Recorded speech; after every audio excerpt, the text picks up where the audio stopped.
আমরা কর্তাকে নিয়ে চলে এলাম। যা ঠান্ডা না, ছেলে বৌমা তাদের বলতে টুতে সব আছে। আমরা চলে এলাম, আসার সময় মামার সাথে দেখা, গেটের সামনে এই যে মামা আমাকে এরকম দিল। মামা বলছে বাড়িতে কুকুর আছে, একটা কুকুরা কুকুর ছেড়ে দিলে ভালো থাকবে।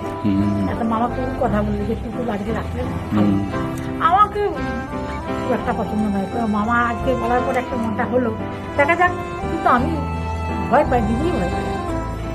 খাওয়া দাওয়া খুব ভালোভাবে খাওয়া দাওয়া হয়েছে, সব কিছু খুব ভালো আছে।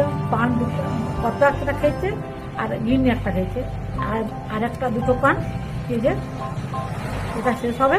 এখন তো অনেক দেরি, এখন আর কিছু রাখতে হয়নি। আবার এই যে দুজনের দুটো আবার খাবো পান নিয়ে এসছি।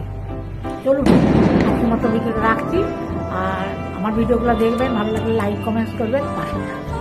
এই আর চলুন চাবি চাবি ছুটি, বাড়ির চাবি চাবি চলুন।